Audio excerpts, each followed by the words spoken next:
लोमड़ी की अकड़। एक जंगल में एक लोमड़ी रहता था। वह सबको अपनी महानता का प्रमाण देते हुए अकड़ती थी। एक बार वह रास्ते में चल रही थी, तब उसे पेड़ के डाल पर बैठी हुई आराम से मांस के टुकड़े को काटता हुआ कौवा दिखा। तुरंत उसके पास जाकर कहा, अरे काले कौवे, मुझे बहुत भूख लग रही है, पहले उस मांस के टुकड़े को इधर लाओ।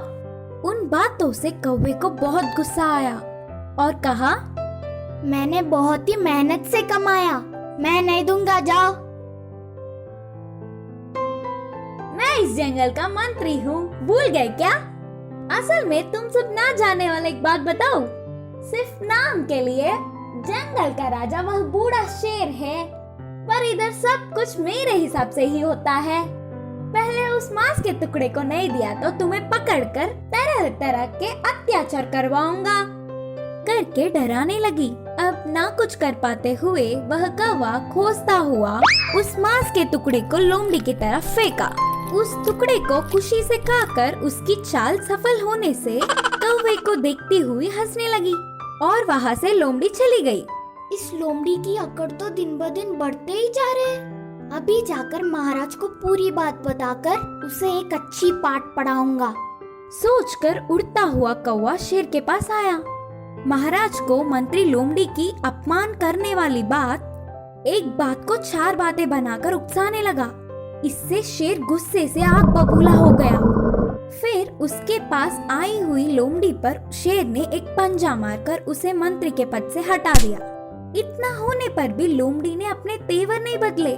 कुछ समय बाद वह लोमड़ी जंगल से चलती हुई पास के एक गांव गई। उधर पहुंचते ही एक बंदर सामने पड़ा। वह लोमड़ी को देख कहा, अरे जंगल में रहने वाली बेकार में बाहर आई। लोमड़ी संदेह से देख, हाँ ऐसे क्यों बोल रहे हो करके बंदर से पूछा। इधर हमारे जंगल जैसा नहीं होता, इस गांव में बहुत कुत्ते हैं, वह तुम्हारे लिए खतरा है, ध्यान से। बंदर ने कहा, बस इतना ही ना, मैं और कुछ सोचकर डर गई। मुझे कुत्तों से कोई डर नहीं, ऊपर से मैं मंत्री था, उनसे बचने के लिए मेरे पास कई रास्ते हैं। बोलते हुए हमेशा की तरह लोमड़ी अपने महानता का अकड़ दिखाने लगी। अच्छा, तुम्हें कुत्तों से बचने के लिए कई रास्ते पता है? अरे मुझे तो एक ही मार्ग पता है, ऐसे पेड़ चढ़ना। बोलते हुए बंदर तुरंत पेड़ चढ़ गया। लोमड़ी पेड़ के ऊपर बंदर को देख, तुम डरपोक हो बोलकर चिढ़ाते हुए ही कुत्तों के भीड़ भौंकते हुए उधर आ गए। अकड़ने वाली लोमड़ी को बचने का मौका चूक गया तो सारे कुत्ते एक ही बार लोमड़ी के ऊपर गिर के पीछे पड़ गए। इस कहानी की शिक्षा है कि अपनी अकड़ छोड़कर हमें सबसे अच्छे से रहना चाहिए। सच्ची दोस्ती। एक जंगल में 2 लोमड़ियां रहा करती थी जो बहुत अच्छी दोस्त थीं।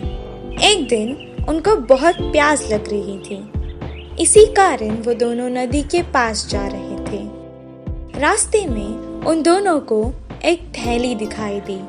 उन दोनों में से एक लोमड़ी ने उस थैली की जांच पड़ताल की, फिर उसने उसे खोल दिया। अरे वाह, मैं कितनी खुशनसीब हूँ, मैं तो प्यास मिटाने के लिए नदी किनारे जा रही थी, पर मुझे तो भूख मिटाने रास्ते में ही इतना सारा मांस मिल गया। नहीं नहीं, मैं खुशनसीब नहीं, हम खुशनसीब हैं। बोलो ऐसे कैसे? मांस की थैली तो मुझे दिखाई दी थी ना, तो वो मेरी हुई और इसका सारा मांस भी मेरा है। खुशनसीबी भी मेरी है, हमारी नहीं। मैं ही सिर्फ अकेली खुशनसीब हूँ।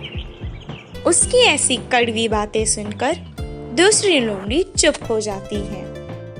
पहले जिस कार्य के लिए वो आए थे उसे पूरा करके इस मांस को खाएगा, इसी सोच से उस थैली को लोमड़ी ने अपने मुंह में रख लिया और नदी की ओर जाने लगे।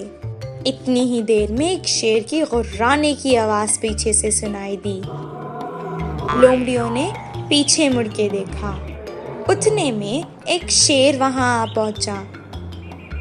अरे रे, ये मांस की सुगंध शायद शेर को पहुंच गई। इसी कारण वो यहाँ आया होगा और वो हमें हमारे मांस के साथ खा जाएगा। ओहो, हम नहीं, तुमने अभी तो कहा था कि वो मांस तुम्हारा है, तो शेर भी तुमको खाएगा। दूसरी लोमड़ी तुरंत अपनी जान बचाकर भाग गई। इसीलिए कहा जाता है कि सच्चा दोस्त वही होता है जो हर हाल में अपनी दोस्ती निभाए। जंगल का राजा बना नीले रंग का भेड़िया। एक जंगल में एक भेड़िया रहा करता था। वो हर बार सब जानवरों से अलग रहा करता था। उसे सबके साथ रहना पसंद नहीं था। जंगल के जानवर जंगल में अपने अपने काम करते रहते थे, पर भेड़िया पास के गांव में जाकर हमेशा कुछ न कुछ शरारत करता रहता था। एक दिन गांव के कुछ कुत्ते उसके पीछे पड़ गए। अम्मो, ये गांव के कुत्ते मेरे पीछे ही लग गए हैं। मुझे कैसे भी इन लोगों से अपनी जान बचानी पड़ेगी। इतना कहकर वो वहाँ से तेज भागने लगा। वो एक बड़े से बर्तन में छुप गया। उस बड़े से बर्तन में नीले रंग का पानी भरा था। उसके पीछे पड़े कुत्तों को बहुत देर तक ढूंढने के बाद भी वो नहीं मिला। वो कुत्ते वहाँ से चले गए। जैसे ही भेड़िए को अंदाजा हुआ कि कुत्ते चले गए हैं, वो उस बर्तन से बाहर आ गया। बर्तन में रखे नीले रंग के पानी के कारण वो नीला हो गया था। वो अपने आप को नहीं देख सकता था। वो कुत्तों के डर से जंगल की ओर भाग गया। जंगल के जानवर उस नीले रंग के जानवर को देखकर हैरान रह गए। हाथी कहने लगा, ये कोई विचित्र प्राणी है। अगर वो प्राणी हमारी तरफ भागकर आया तो पता नहीं क्या होगा। भाग जाओ, सब लोग भाग जाओ। सब जानवर यहाँ वहाँ भागने लगे। गांव से भाग कर आने के बाद वो बहुत थक गया था और अपनी प्यास को बुझाने के लिए नदी किनारे आ गया। जैसे ही उसने पानी पीने के लिए नदी की ओर अपनी गर्दन झुकाई, उसने पानी में अपनी छवि देखी। ओहो, इस रंग के कारण सभी जंगल के जानवर मुझसे डरकर भाग रहे हैं। अब इनके साथ मैं एक खेल खेलता हूँ। यही सही समय है। तभी जंगल के जानवरों ने एक सभा बुलाई। बंदर ने कहा, एक अजीब किस्म का जानवर हमारे जंगल में आ गया है। अगर हम जल्दी से इसे यहाँ से भगा दें, तभी हम यहाँ पे शांति से जी सकते हैं।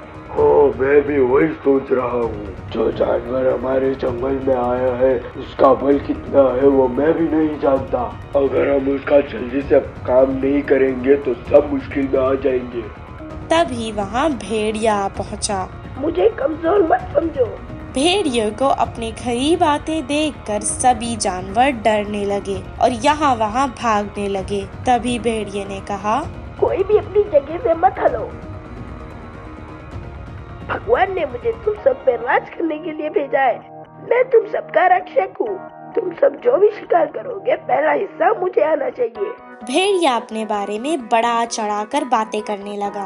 भेड़िए की बातों को सच मानकर सब जानवर उसकी बात मानने लगे। जानवरों के इस नए बदलाव को देखकर भेड़िया बहुत खुश हुआ। इस तरह कई दिन गुजर गए।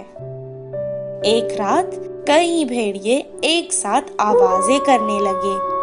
नीला भेड़िया भी अपने आप को रोक नहीं पाया और उनके साथ आवाजें निकालने लगा। भेड़िए की आवाज को सुनकर हाथी ने अपनी सूंड में पानी भरा और उसे भेड़िए पर फेंक दिया और भेड़िया अपने पुराने रंग में वापस आ गया। भेड़िए पे सब जानवर बहुत गुस्सा हुए। इतने समय से यह हमें धोखा देकर हमें सता रही है। इसे तो हमें सबक सिखाना ही पड़ेगा। सभी जानवरों ने उसे पकड़ लिया और उसे मारने लगे। इस कहानी से हमें ये शिक्षा मिलती है कि झूठ के दिन ज्यादा नहीं होते। सारस और लोमड़ी की कहानी। एक जंगल में सारस और लोमड़ी दोनों अच्छे दोस्त थे। एक दिन लोमड़ी ने अपने दोस्त सारस को भोजन के लिए बुलाया। दोस्त, तुम जरूर आना, तुम्हारे मनपसंद खाना बनाऊंगा। ऐसे बहुत प्यार से बुलाया। तुम इतने बार बुलाने की जरूरत ही नहीं है, मैं जरूर आऊंगा। हम खाना खाकर अच्छे से समय बिताएंगे। ऐसे उस सारस ने उस लोमड़ी का आह्वान को अच्छे से मंजूर किया। उस शाम लोमड़ी ने खाना को पकाना शुरू किया। लोमड़ी हर वक्त कुछ ज्यादा सोचता था, इसलिए सारस को तो वो बुला लिया, लेकिन उसको डर था कि वो ज्यादा खा जाएगा। उसके आदत की तरह बहुत ज्यादा सोचा और उसको एक उपाय आया। सही समय पर सारस भी लोमड़ी का घर पहुंच गया। स्वादिष्ट खाने का खुशबू आ रहा है, तुरंत ही खाने का मन कर रहा है। ऐसा उस सारस ने कहा। 2 मिनट रुको दोस्त, मैं तुरंत ही तुम्हारे लिए खाना तैयार कर दूंगा। ऐसा उस लोमड़ी जल्दी में था। दोनों दोस्त खाने के लिए तैयार हुए। लोमड़ी ने ऐसा थाली रखा जिसमें सारस अपना चोंच से खा नहीं पाया। थोड़ा प्रयत्न किया लेकिन ज्यादा खा नहीं पाया।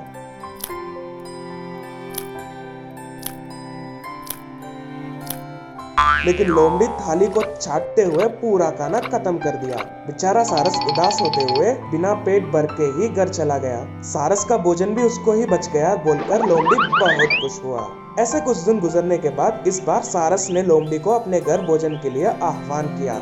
मैं तुम्हारे बुलावा के लिए ही इंतजार कर रहा हूँ, जरूर आऊंगा। ऐसा उस लोमड़ी ने सारस को वादा किया। तय किया समय से पहले ही लोमड़ी सारस का घर पहुंच गया। पूरा घर स्वादिष्ट खाने का खुशबू से भर गया।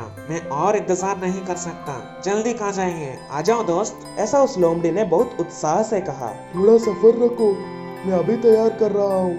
ऐसा कहकर सारस ने 2 बहुत गहराई वाला पानी का बर्तन के अंदर खाना रखा और लोमड़ी के पास आया।